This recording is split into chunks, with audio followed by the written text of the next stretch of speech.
Şu anda seni özleyen bir insan var ve bu insan senin geçmişinden birileri olabilir diyor kartlar. Gelin hep birlikte detaylı bir analiz yapalım kartlarla beraber. Beğenen, takip eden ve yorum yapan herkese niyet ediyorum. Enerjimi sadece sana odaklıyorum.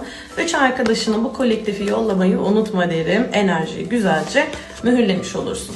Kartların enerjisine baktığımda şu anda beraber değiller diyor. Zaten hem geçmiş etkisini veriyor. Bakın burada da gidişten kaynaklı bir pişmanlık, mutsuzluk. Aldığı kararı hala sorguluyor diyor. Karşı taraf söylüyor bunu. Seninle olan sürecimi ayırdım ya da ayırdık ama şu anda ben mutlu değilim. Hala sana dönüş enerjisinde kendimi hissediyorum diyor. Dönüş enerjisi olabilir mi dediğimde zaten büyücü kartı gelebilir diyor. Büyücü kartı ondan bir adım var diyor. Fakat burada seni de kararsız görüyorum. Dönse ne yaparım, ne ederim?